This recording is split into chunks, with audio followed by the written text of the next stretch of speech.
Good morning. My name is Jack Lavin, President and CEO of the Chicagoland Chamber of Commerce. I want to welcome you to today's webinar, The Race for Tech Talent and Internal Solution, presented by the Chamber's Technology Council. I'm sure we're all seeing the reports that talent shortages are at a 10-year high, with nearly 70% of employers with open positions they can't seem to fill. This is certainly being felt across every industry and type of role, but as the pandemic has pushed many businesses to start or accelerate their digital transformation journey, it's no surprise that we are seeing a great need and even more acute crunch among tech roles at all levels.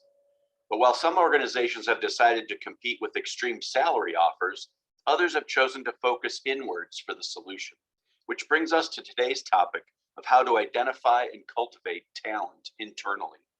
We are joined today by 4 experts who are sharing their unique perspective on how you can build an effective mobility strategy. Aaron Filous, founder and CEO of Promotable. Carlton Gordon Jr., Managing Director of Catalyte. Leslie Nogue, Head of Portfolio and Product Marketing at Hitch. Mike Woolsoncroft, Chief Information Officer at Geneca. A huge thank you to each of you for spending time with us today. I also want to give a big thanks to Amelia Salter, the Chamber's Senior Director of Programs. She does an outstanding job working with the Tech Council and putting programs like this together. She'll be the moderator today. Thank you, Amelia. And before we kick off today's panel, please allow me to introduce Jeff Ramo and ask him to say a few words. Jeff leads the content product owner team at Here Technologies. Jeff has chaired the Tech Council for 3 years now and has been instrumental in helping grow and evolve our tech programming. Jeff, thank you for your leadership and all your time and effort with the Tech Council. And thank you to Here for all your support. We greatly appreciate all you do. And I turn things over to you, Jeff. Thanks, Jack. Yep, I can't believe we're closing out our 3rd year. I'm honored to be having chaired the council now for 3 years. The council's really been the brain trust and around moving things forward and defining how the council runs. And want to thank council members, a couple that I know are joining today. If you're interested in joining, please reach out to me or Amelia. For those not familiar with the council, it's a group of both technology and non-tech companies. We have a really simple mission statement. It's basically trying to help Chicagoland companies better leverage technology. And we do that a number of ways. Education, as we're doing today, making connections, advocating for the tech environment and community in the Chicagoland area, as well as philanthropy and connecting folks with various STEM education nonprofits. We agreed early on that we wanted to develop educational programming and content that was relevant for companies of all sizes across all industries. And today's topic is one that resonates across, I think, all of those different dimensions. Finding and keeping tech talent, obviously a huge challenge right now, as Jack noted. So I'm very, very excited to hear about the different ways and creativity and innovation that's happening across these companies we're going to talk to in a couple of minutes, and hear about how companies can tap internally in more ways to both find and keep tech talent and better leverage the talent that they have in-house. So without further ado, I'll turn it over to you, Amelia, to moderate today's session. Perfect. Thanks, Jeff, and thanks, Jack. And before I invite our speakers out today, my name is Amelia Salter. As mentioned, I'm the Senior Director of Programs here at the Chamber. I get to the distinct honor of working with Jeff, and I see several of our council members on this call today. So thank you guys for joining us. I love working with the Tech Council. So if you're interested in learning more, we actually have our quarterly meeting taking place this time next week. So don't hesitate to reach out to me. I'd love to get you more information. I'm really excited for today's program. This actually spun out of a lot of conversations that we're hearing from our companies, but particularly what we're hearing from our Tech Council when we met this summer for our summer meeting was we can't find people. And we actually started sharing roles with each other and had a kind of a thread about that, just because we're seeing every company is saying, we need people to power us and we can't find people. And so part of what kind of spun out this discussion and why we brought the panel together today is really what you can do, to unearth the talent within, especially, understanding the type of tech roles you need. So I'm really excited to invite our panel up today. I'm going to ask each of them to introduce themselves. So Beth, if you want to just kick to the next slide. Erin, can I start with you? Just do a quick intro. And actually, wait, we have a little icebreaker question. I remember now. Please introduce yourself, and as part of your introduction, take a moment to tell us about one way you've seen the conversations about employee internal mobility shift as a result of the pandemic. So Erin, I'm going to start with you. Awesome. So for those of you who don't know me, I'm Aaron Filous, founder and CEO of Promotable. And Promotable, we're a workforce accelerator and talent solution that helps companies bridge the data skills gap. So we do everything from running, training courses for individuals, and of course doing both courses and programs for companies as well. And I think one of the conversations that I've seen, companies, obviously it's, as we've kind of elaborated on, right, it's super expensive to hire externally. Oftentimes you're competing on salaries and a lot of other things. But I think even internally, companies, they want to, right? Everyone wants to, we have all this good talent, but what do we do? How do we actually empower our teams to take on these new roles that we need? And I think it's been a challenge for companies to figure out how to best approach that strategy. That's one of the things that's come up quite a bit for us, even when we're talking about designing a training or what have you. It's what are these roles that you're looking to fill? What are the skill sets? And how can we take someone who's 80% of the way there and help empower them to actually, add value for you? Yeah, absolutely. And we're going to be talking about that more, because I want to hear more about kind of the trainings that you're doing with some of the companies you're working with. Carlton, can I go to you next? So brief intro of yourself and your organization, and then one way you've seen these kind of conversations about internal mobility shift due to the pandemic. Yeah, absolutely. So good afternoon, everyone. Well, good morning for us all. I'm Carlton Gordon, Managing Director here at Catalyte. Catalyte is a tech talent company. So we provide talent, either on demand, or we help build talent for, many of our customers across the world. In terms of what I hear in terms of internal mobility, I think it's the desire to be a lot more solution oriented and being more nimble about how to go about not only retention of talent, tech talent is often very hard to come by in the market. So retention is going to be even more critical now. But then also looking at more creative ways to, fulfill more of those talent needs that you have by taking, more creative methodologies when it comes to building that talent pool. Cool. And Leslie, can I go to you next? I know you have a unique perspective here as well. Absolutely. Thank you, Amelia. Leslie Nogue, Head of Portfolio and Product Marketing for Hitch. Hitch is an internal talent mobility and skills intelligence platform. And what we really focus on is uplifting, the employee experience in the flow of work based on, the currency of skills. And so, one of the hugest and one of the most valuable and exciting developments that the pandemic has created is a really big shift in the power dynamic between, sort of from employer to employee, and the focus that's happening now on the employee experience and the importance of internal talent mobility to help retain that talent and leverage that talent more effectively to deliver against a corporate strategy. That focus on the employee is a really exciting, next evolution in the market. And Mike, I want to close out with you. Obviously, you are kind of on the employer side of things, living and breathing this as well with Geneca. So love to get your thoughts. Sure. So I'm Mike Woolsoncroft. I'm the CIO over at Geneca. We are a custom software company. Typically, we work with partners to bite off a piece of work with our product teams and take it all the way to market.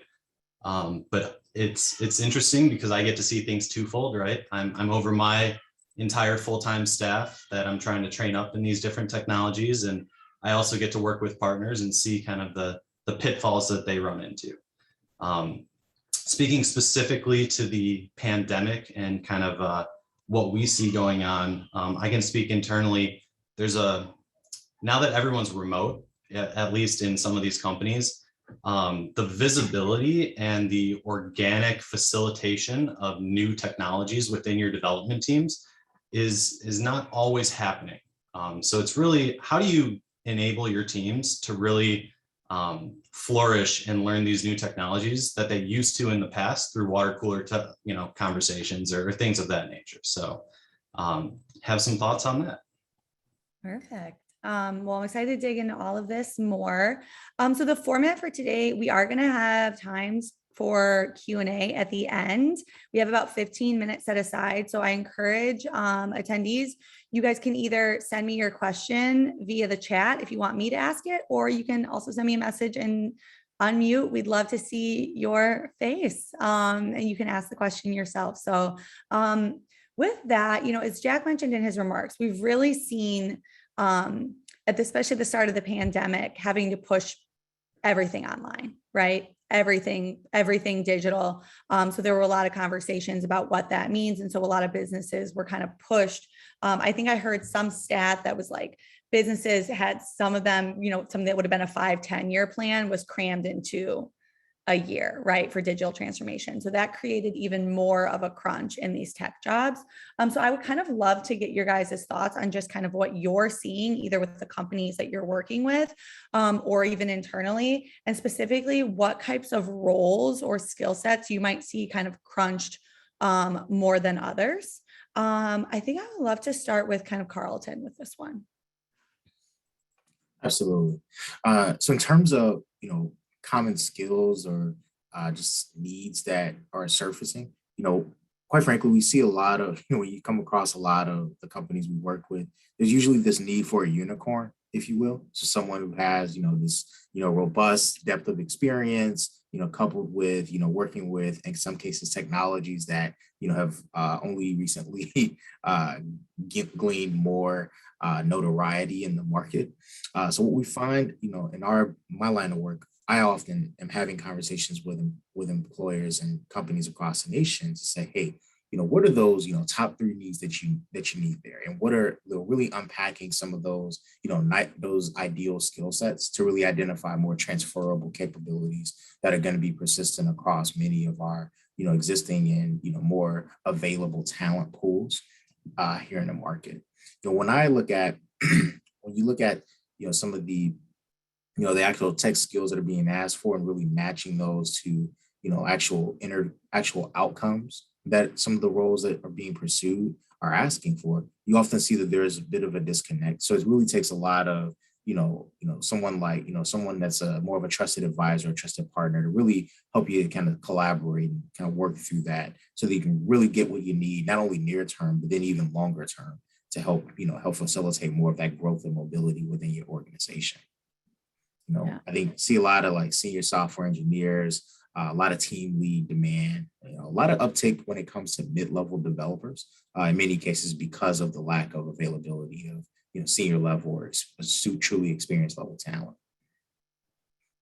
Yeah, and Aaron, can I kind of go to you next? Because I know this reminds me of something you kind of talked about on our prep call as well, about kind of the more junior versus mid-level developers, and so kind of what you're seeing when you go to a company to work with them.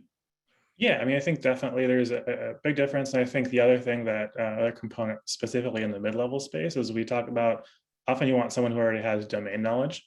And so when we talk about hiring internally, you've solved for that problem already, right? You're taking someone who you don't have to go out and find someone who is a data scientist for 5 years at this kind of company, has led a team, and also is like very specific to your exact industry. That makes it a lot harder. I think there's a bigger crunch for that. I think on the junior talent level, I think it's a little bit different. It's the challenge, I think, becomes more sifting through.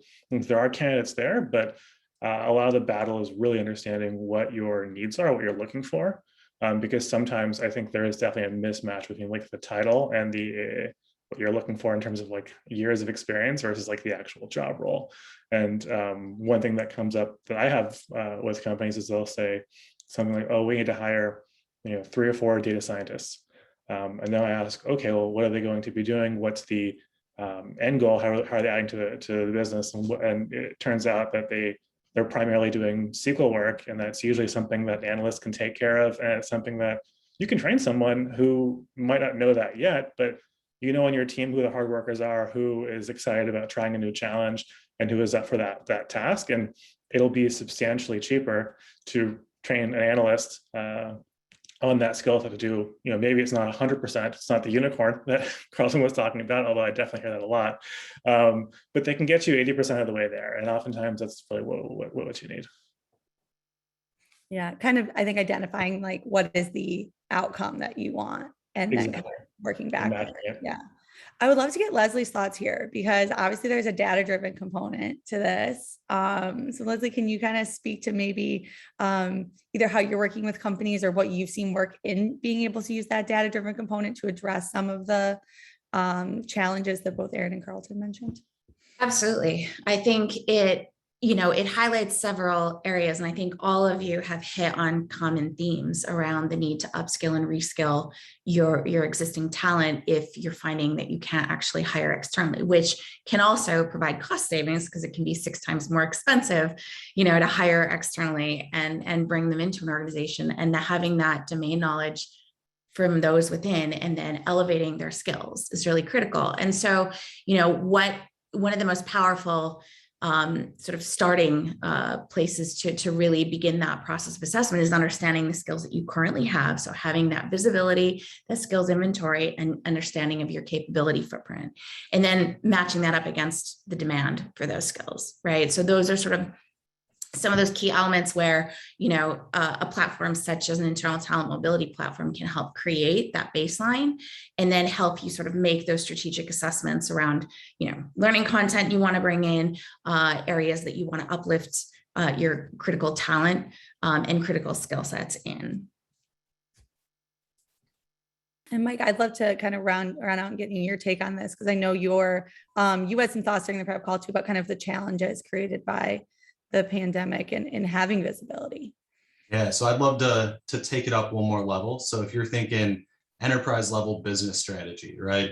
One of the main things that we're seeing in the market right now is too many companies hearing buzzwords out there that their competitors are doing, or is just the latest and greatest in the tech scene. And so they immediately start diving into, all right, we need some data scientists, we need some machine learning, we need AI, without actually thinking about the ROI and where you're trying to produce money, right? And the whole point of a tech arm is to make money for the business, right? Otherwise, none of us would be around. So the problem is you have these people that are hearing buzzwords and they want to go into that. They don't know how it's going to make money, but then they also don't know how to hire for it, right? Because if you don't know the output, you don't know why you're doing it in the first place. You don't know what makes a good data scientist. You don't know what makes a good AI programmer, right? So I would suggest pulling back and actually first figuring out what makes the role that I am looking for worth it to the business from an ROI standpoint, and what are we trying to accomplish? What are the non-technical skills, for example, that this person needs to work in this new innovative environment that are a bit harder to train and are a bit harder to test for, right? When you're looking for either new candidates or bringing people up through your own organization. And just to tack on that, Mike, is that you brought something up that I think is super important. Take it even one step deeper. That's ironically enough the pain point that I see within data science. The biggest problem is literally when I ask directors of data science at enterprise level companies what the biggest pain point or skill gap is, it's usually not technical. It's understanding how what they do relates to the business question. So I think I love your point. Absolutely. And I know we talked about this in the prep call, but I definitely want you guys to feel free to jump in. When we did the prep call, we went 10 or 15 minutes over. So I feel like you guys should definitely feel free jumping in, commenting at all. I think we kind of touched on kind of being able to marry the skills that you need, right? Like step one is like, what am I actually looking for what? I would love to dig a little deeper into, okay, if I'm in a company, maybe I'm a manager, maybe I'm in the HR team and I'm trying to build an internal mobility strategy, right? And maybe we have Chicago has a lot of really high growth tech firms as well. And so they're hiring like rapidly, right? And so there definitely might be a focus with a lot of those companies. If you're talking talent attraction, retention, they're focused on that first bit, right? But as you kind of build that strategy and you're looking, what would you recommend when it comes to kind of keeping your eyes peeled to identify that talent internally, and what kind of advice or guidance would you give? Leslie, I'm going to ping back to you with this one. Sure. Thanks, Amelia. So I think, again, it's, really at that element of skills is your common currency, right? So starting to understand, your strategic direction, bumping that up against, how you're currently sort of structured in terms of your titles and the skills associated with those titles as your common footprint, right? And then assessing where those gaps are relative to your strategy. I think there are a lot of platforms that have come in that help you identify the skills within your talent. A lot of them are leveraging AI in the background to create knowledge graphs and associate, relationships of titles to common skills, titles to adjacent skills, and can give that picture sort of out of the gate of what your capability footprint is. And then as you start to look at the work that needs to be done, you're then creating a picture of that supply and demand gap, right?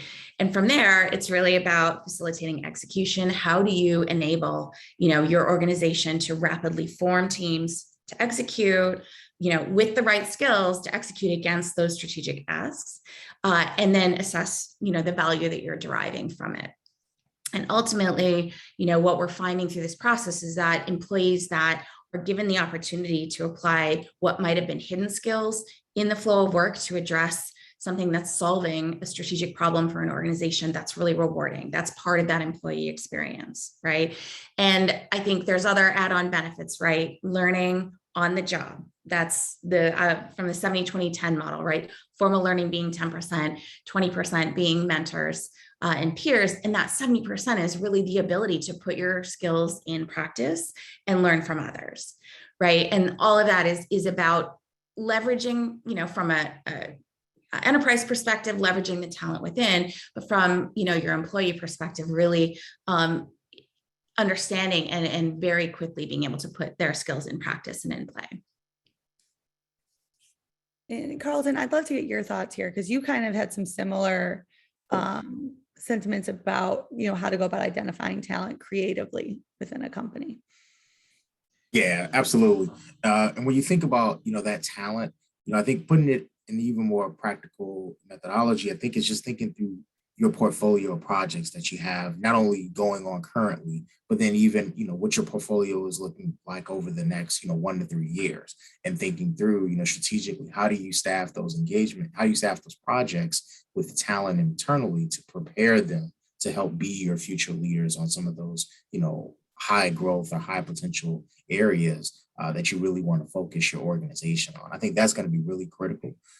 So even, not only just the skill set that you're looking to build, but then the experiences that you want to gain, you've got to build those internally and really cultivate that environment to be able to deliver that, as you think about, intersecting that with internal mobility.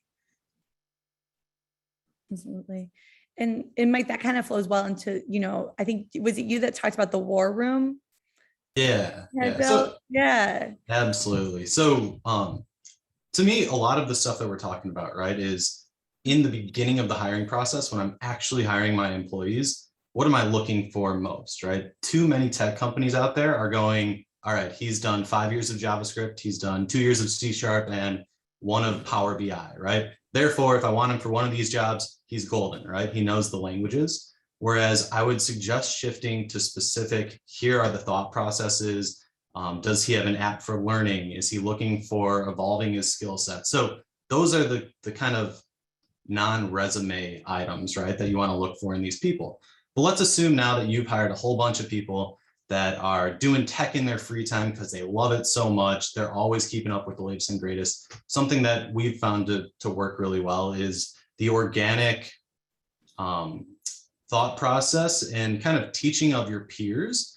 So if I'm off learning a new technology and I have 20 other people in my organization that are interested in it, we break off and we learn it together. And those are the types of things that take very little effort from the enterprise and the leadership level. You just have to give them the platform to be able to do that.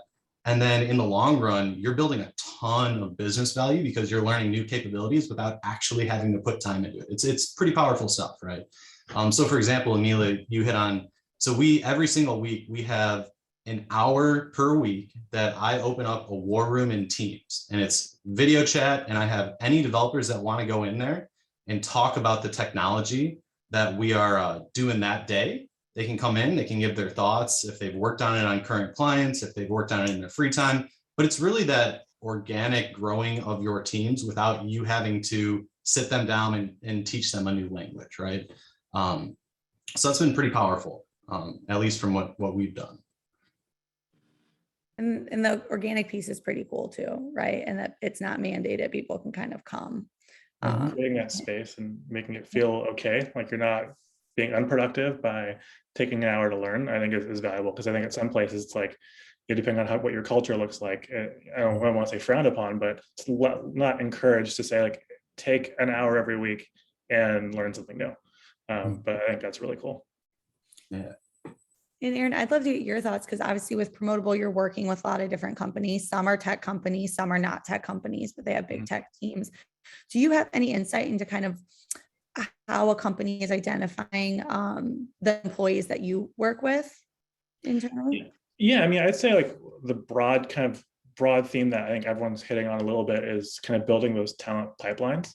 And I'd say we kind of hit at several ends of that spectrum.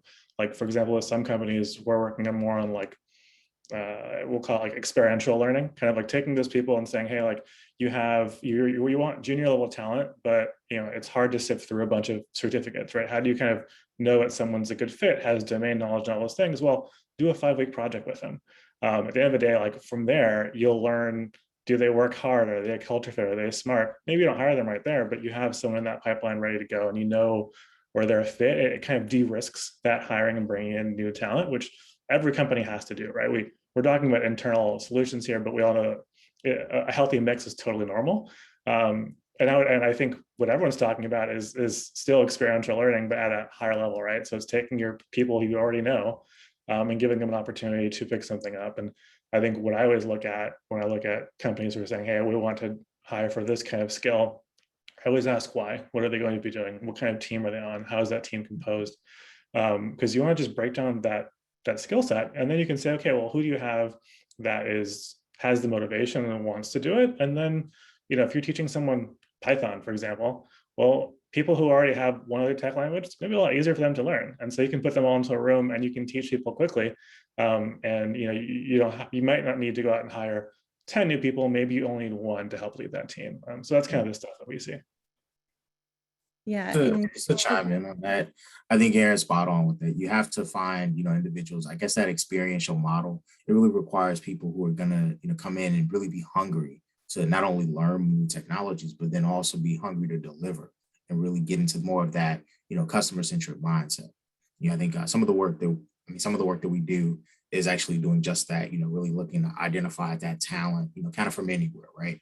Because as we all know, there's just not a lot of fully trained tech talent that's available. So you have to build it in a sense. And being able to build it means you got to start with that, that aptitude and investing more into that potential. And then you can frame and develop those resources into, you can mold them into the types of talent that you really want them to be, and that your organization is really dying to build up. Yeah, I mean, like perfect doesn't exist, right? Like what you said, like we have to be comfortable with good enough sounds terrible, but really it's kind of like if you're almost there, right? I say that because there's always going to be a new tool, a new coding language, a new something else that we're all going to have to learn. And I think part of internal talent solutions really is just figuring out, how do I make sure that my people can actually learn the new thing, so we don't have to turn over the team every 2 years. Because that's both horribly expensive, but also like you're going to lose a lot of good people, and you don't need to, right? And so it's like finding those people that, to everyone else's point, can learn. Then everything else is doable. I just want to add on to that too, because I am so aligned to what you're talking about. I think it's such a powerful way to uncover things that don't appear on a resume, right? Those soft skills, the ability to learn fast, and how they execute in a team environment. And I also think, there's typically in a team environment, there's a unique combination of skills that come together that result in, successful delivery of a project. And I think, really being able to learn also who you work well with, how you work, things like that. And that's coming from that on-the-job experience is super important. Yeah, no, from from the data space, from that perspective, I was talking to someone yesterday, I won't name the company, but we'll just say it's a Fortune 500 type. And he was saying that he was brought on, and this is a company that has lots of resources, they've hired lots of data staff. And he was like, I had to build the team myself because there was no strategy. They just wanted to hire data scientists, but they had no idea what to do and why. And so he was like, I had to say, we need to have, someone doing data viz, someone doing ML, someone doing, more like dashboarding and analytics and reporting, and kind of not everyone can do the same thing. And that's normal, right? It's just thinking that through at a higher level of what you need, and making sure that that's okay. You're getting that done. Mm-hmm. And, as you guys have kind of talked about that sort of experiential learning, kind of looking at that more kind of skills based, I want to talk about diversity, equity, inclusion in tech, because I think it's an elephant in the room often. And I know it's something that came up during our prep call of, how do you make sure that you do have a diverse team, and then even within that team, you're inclusive, right? And Carlton, I knew you had some thoughts that came up during the call. So I'd love to start off with you for this one. Yeah, I think when you're trying to build out the DEI strategy and really aligning on, making your organization a lot more diverse and inclusive, and especially equitable, you've gotta become more nimble than traditional hiring practices sort of lend themselves to. It's critical that you take on. You've got to be willing to, I won't say take risk, but I think it is a little bit of that, right? You've got to be able to, you've got to put people in positions and allow them to thrive and allow them to perform for you. What I find a lot in our line of business, and we recruit from just about anywhere, whether it's community colleges or really your local library, visitors. From our end, if you have the aptitude, you can do the work, and we'll train you up and invest in you. I think we're all human beings. We need people to go to bat for us in that capacity. When you think about delivering on talent, if we rewind the clock, almost a century, apprenticeships were very popular, right? Things like that. Another, kind of what we call non-traditional talent strategies. These were very prevalent. This is how we did business. I think we've often gotten to too traditional of a mindset. And in order to get to where we want to be and really cultivate the volume of talent we want in order to deliver for many of our companies, we're going to have to get a little more nimble on that. And I'd love to, Carlton, that's perfect, right? And one of the things in there that I want to elaborate on is the easiest way to kill diversity is by putting people pigeonholing them into one technology, right? So your idea of finding the people first, and to be completely honest, technology is easy, right? If you put a 1 into a computer, a 0 comes out. That's not the hard piece here. It's can the person pick it up? Can they problem solve? Can they use their logic? So if you create that culture of these are the types of people we're looking for, and here's the skill sets that aren't a specific technology, that's the best way to open up your company, right? In terms of a diversity model. You're not putting people into, specific scenarios based on something they've done in the past year. Yeah, I want to add on to that, Mike, because I think that's absolutely right. Titles aren't enough anymore, right? It becomes this conversation about skills, and skills can really be this tremendous equalizer. And so from a D&I perspective, to your point around the importance of skills in this environment, if you think about traditional HR processes like succession planning, or even coming together to form teams, skills create this environment where you can change the game. It's not so much about who you've worked with in the past, who tends to stand out, who has the right title or has held this title in the past. If you're looking at your palette of skills across an organization, then you understand that you're getting visibility into talent on the basis of skills. And that is really a tremendous equalizer and creates surfaces, candidates that might have been invisible because, they're sitting in a product role now, but had held an operations role in their past. And so it just becomes this incredible currency, right, to really make different decisions or uplift your typical processes. No, I think that's a really great point about kind of like titles and being nimble within an organization, because the amount of organizations that have probably missed out on incredible talent that could have really strategically grown their business because they were pigeonholed, because they were in operations or they were in finance and they didn't feel like it was worth to train that person in whatever tech skill, even though there was interest. I think everyone's probably worked in an environment where you're watching your organization just bring in new talent by the truckload, and yet like nobody internally seems to be eligible for those roles, right? So I think what you guys are hitting on is so important. And something I want to that came up during the prep call as well is, as you're building that internal mobility strategy, you do have to fill those roles, right? And the amount of people I know that have been basically told, and we can't elevate you because we don't know if we can backfill your role, right? And so how does everything you guys are talking to fit into a conversation about succession planning? And how does that kind of tie back? Is that the final piece of an internal mobility strategy? I'm going to go with Aaron with this one to start out and see what thoughts he has.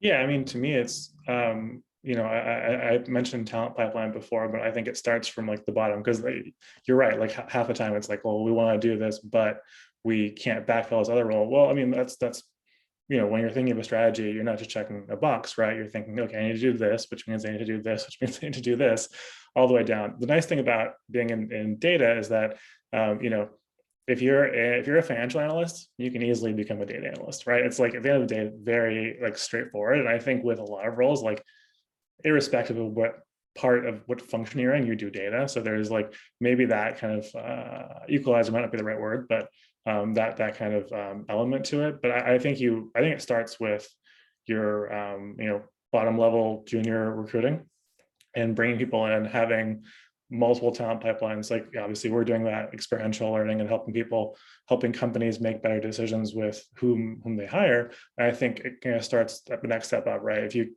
don't have people coming in with junior roles, it's going to be really hard to fill that mid-level role and going on up. And then that's partly obviously why you have upskilling, right? You don't just upskill one level. If you're going to do it right, you have to kind of target each level with your upskilling programs or training programs to make sure you're empowering everyone. Yeah, I think just to add on to that, I think what Aaron's really hitting on is really that concept of career pathing, right? So you spoke about succession planning, but career pathing is just as critical. Even when you bring that talent in, you've got to have a vision of, where can these individuals grow? What are the pathways that they can pursue that are really going to be of great benefit to the company, but then also to their respective careers. I think that, we tend to do a lot of that and really kind of start with more of that foundation so that, we don't limit our employees when it comes to growing them into either data analysts or product managers or DevOps resources or data engineers, right? You got to have that career pathing in place. And you have to couple that career pathing with experiences. What are some of the things that you're actually going to staff them on, and be very intentional about where you're placing the talent so that they build those skills that you need more organically and and then you can couple that with some structured learning as well. I mean, that's like an incredible message, right? If you can go over and tell someone, I believe in you, I believe that you have the capacity to do this level, like this upper next level, and I'm going to give you those tools, right? Whether it's additional 100%. Training or I'm going to let you sit in on this meeting. Don't do anything, just sit there and listen, but it's like outside your day job, but this is how I'm going to prep you to take the next level. Like, I don't know if it maybe it's just a millennial thing, but I feel like that's like incredibly empowering. And it's also something that you can do beyond salary to help retain talent. I think that's absolutely right. It's actually a shifting dynamic where that offering that is becoming a necessity, right?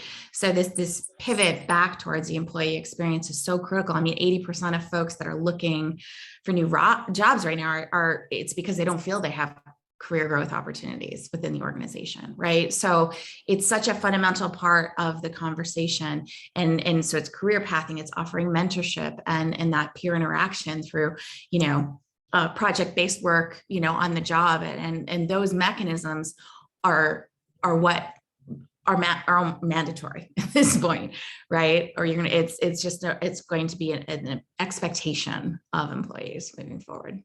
Yeah, and like facilitating the mentorship, right? Because I think sometimes like formalized programs are hit or miss, but sometimes just going back to one of the things that Mike said earlier, like the water cooler, which I don't think we've had one of those in a long time, but kind of like those conversations where it's like you accidentally talk to someone, maybe you're looking at the same brownie or something, who knows, but that starts a conversation. Those organic connections, I think, really, really do matter. Yeah. And I wanted to really quickly hit on Carlton. So you're the career path, right? There is nothing from experience in other places that we work with in terms of, even Fortune 500 companies, nothing kills a culture in the dev teams faster than having too many senior software engineers.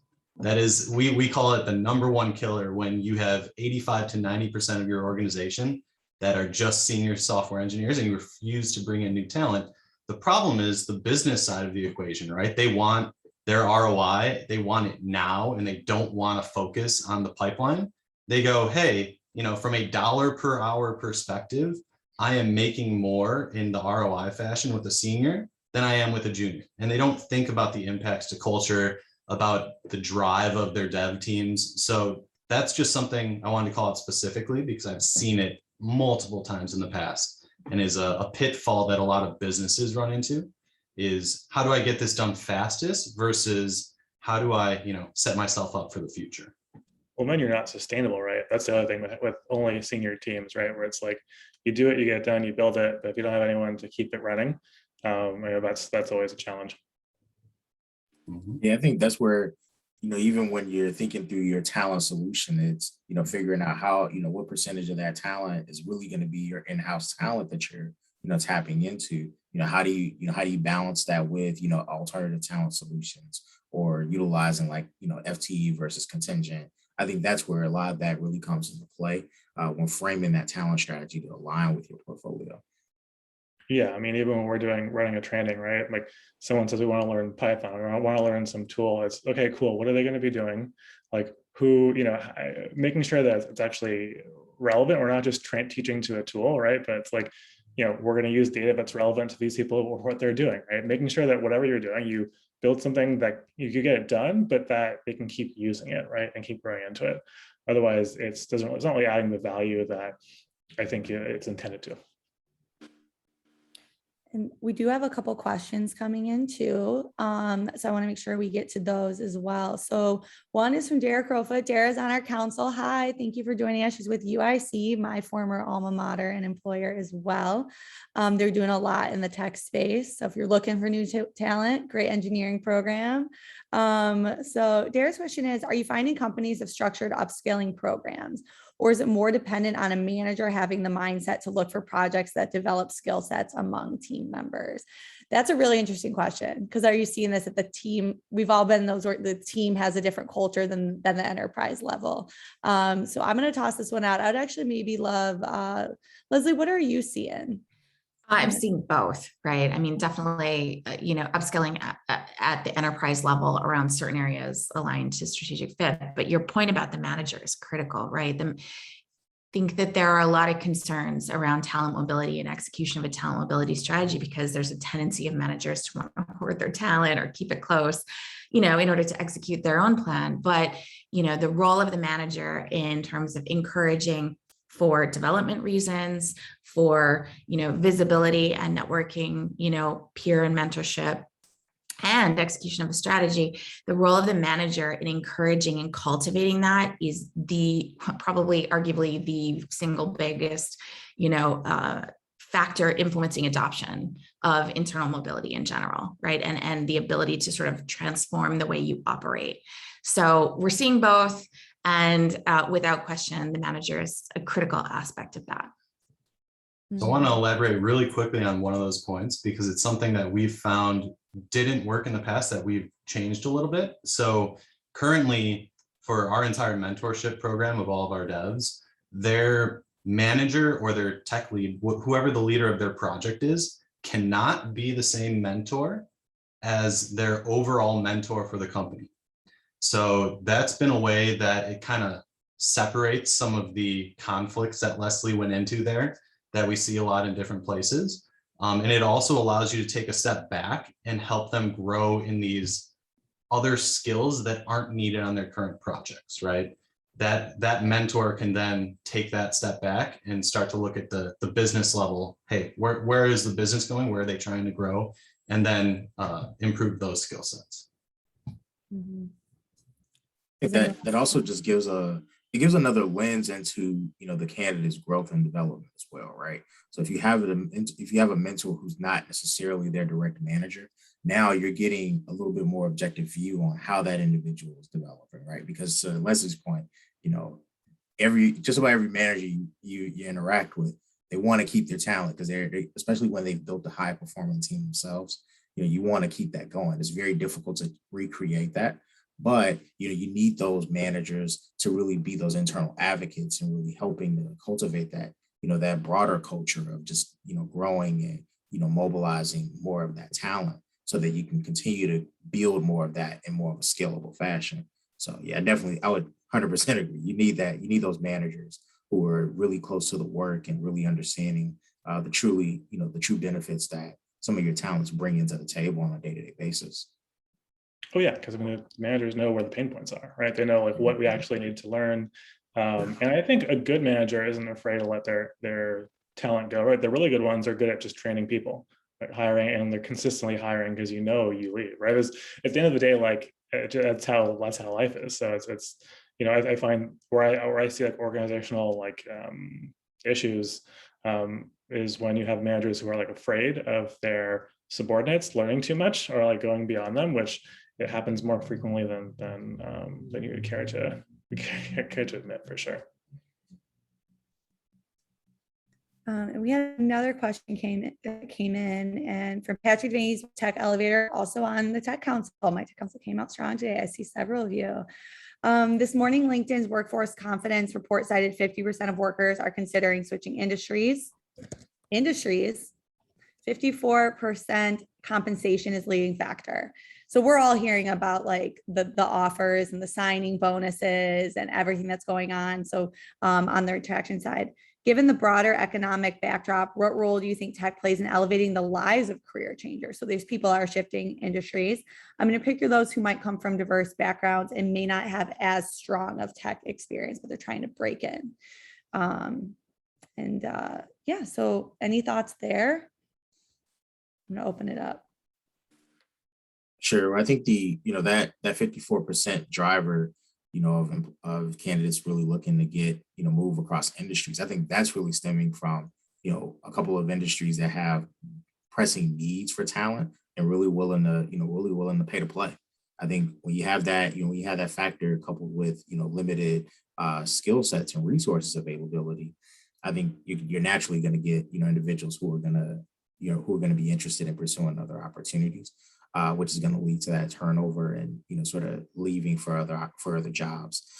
As it comes to the DEI component of things, you know, one of the things you bring up a really good point. You know, individuals from diverse backgrounds are often, you know, if they're pursuing some of these like higher echelon sort of roles, which come with, you know, compensation packages and things of that sort, and maybe they're not used to dealing with on a day-to-day basis. There's a whole lot of kind of case management and additional, you know, coaching and development needed to prepare for that opportunity. It's a lot. It's a major adjustment. You know, one of the things we do here is we provide a lot of things like financial literacy, making sure that, you know, our employees are aware of, you know, some of the, you know, sort of benefits that are allotted to them, you know, being, you know, FTEs here. And I think a lot of our employer partners do the same because we have a lot of free resources available that, you know, often go untapped. And it's unfortunate because, you know, these are big life changes as well as, you know, technical changes when it comes to someone's career development. You know, you're tapping into that personal development aspect. So it's critical that you use all the resources available to you to do so. Mm-hmm. Anyone else have anything to add? Important topics. And I think too, I want to do one quick plug for the chamber. Chamber does have, someone said apprenticeships earlier. We do have an apprenticeship program. We do have a training program. So if you're looking to upskill your workforce, we'll include more info in the wrap-up email.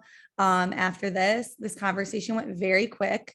So I do want to ask one more question of our panel. You guys know what's coming is we covered a lot, right? And so if you're a company and you're like, oh, we don't have an internal mobility strategy, but sounds like we really need one. What is one piece of advice or key takeaway you'd want the attendees to walk away with today? Mike, I'm going to go to you. Sure. So I'm actually going to do three. I've got 3 bullet points. So the first is at the business level, right? Really define what the types of roles are that you need to drive your tech solution. Not what you're hearing in the space, but truly, what are those pieces? How do they plug into your ROI statements? And then number 2, define exactly what makes an overachiever in each of those roles, right? That aren't specific to technology. And the third is then how do you test for that on internal and external resources, right? To know that they are going to be able to perform at the level that you need them to for your business. So if you do those 3 things, I think it'll encompass a lot of what we talked about today. Aaron, I'm going to go to you next. Oh, you're muted. All right, I was going to say Mike stole a lot of the good points, but thanks, Mike. But no, a couple more kind of really thinking, going beyond the job title, right? And going back to like, this is kind of where Mike said, but at the end of the day, like understanding how that ties back to what they're actually going to be doing, how that adds value, but really go into that skill set and say, okay, well, who do we have internally that actually has 80% of this or close to it, right? And I think that's a good place to then start saying, okay, well, we can put together an upskilling program, or we can put together a talent pipeline, because now we know what we're looking for, versus just throwing something at the wall and just saying hire a bunch of people and hope it works out, because that's usually when you spend a lot of money, and then I get questions like, I don't know why I don't have as much ROI on my data spend. I'm like, well, because you shot first and ask questions later. And if you have the opportunity to, I think it always pays to really do the work up front. And Leslie, how about you? Sure. I mean, I'll steal from Josh Burson, an analyst, and he talks a lot about the future of work. And he basically at HR Tech this year said, internal talent mobility is the best idea in a decade. And so whatever you can do to find internal toolkits, external toolkits, whatever it is that can help you get that visibility into the skills within your organization. I think we've all talked about so many different ways how, skills really unlock a whole realm of, more granularity in the employee experience within, mentorship and career pathing, career planning, and really becoming an agile organization that can rapidly assemble, your teams to deliver against the work that needs to be done. And so, without question, it does feel like the best idea. It's really something that, you're going to find you want that visibility moving forward. And Carlton? Sure. A couple things that I'd leave with, our attendees today. I think first, really be flexible. I think we hit on skills a lot, but then also really think through the experiences that you want that talent to have in your organization. I think that's going to be just as critical to be able to create that career pathing we talked about a little earlier. I think the second thing there is, don't be afraid to use more diverse talent strategies. It doesn't have to, there's not one way to, skin the cat, if you will. You have to get a little creative and have multiple streams of talent. You got to be able to have different talent solutions in play to really create that diversity and that, inclusive environment that, is really helping some of our great tech talent companies and tech companies alone thrive. Absolutely. Well, Leslie, Mike, Aaron, and Carlton, I want to thank you guys again. I want to thank Jeff and our tech council for helping me think through this idea, for such an important conversation. And also thank all of our attendees for joining us. I know this is what month like 200 on Zoom. So I just appreciate you guys joining in. We did just send a message about our training investment program that you can get reimbursed. So if you do want to upskill, it does cover the skills of tech skills as well. And then also we have a plethora of resources on this panel. So I'm going to go ahead in the email that everyone receives after this, we're going to link out to the resources, because Hitch, Catalyte, Promotable, these are potential partners for you guys as you're thinking through this. So thanks again. And Jack, I see you over there. Can I kick it to you to just take it home for us? Yeah, no, I just want to thank the panel again. That was great information, excellent insights. This is a challenge for all our companies, and you provided a lot of great information. Amelia is going to follow up with everyone here, the tech members of the Tech Council. We'll have this on our webpage for people to reference it. So huge thank you to all our panelists, Aaron, Carlton, Leslie, and Mike. Thank you again, Amelia. Great job moderating. Great job putting the program together. Thank you all, the chamber staff, and Jeff Ramo and Here Technologies for all their support of the Tech Council. And thank everyone who participated today. We greatly appreciate all your support of the chamber, and everyone have a great day. Thanks again. Thanks, everyone. Thank you.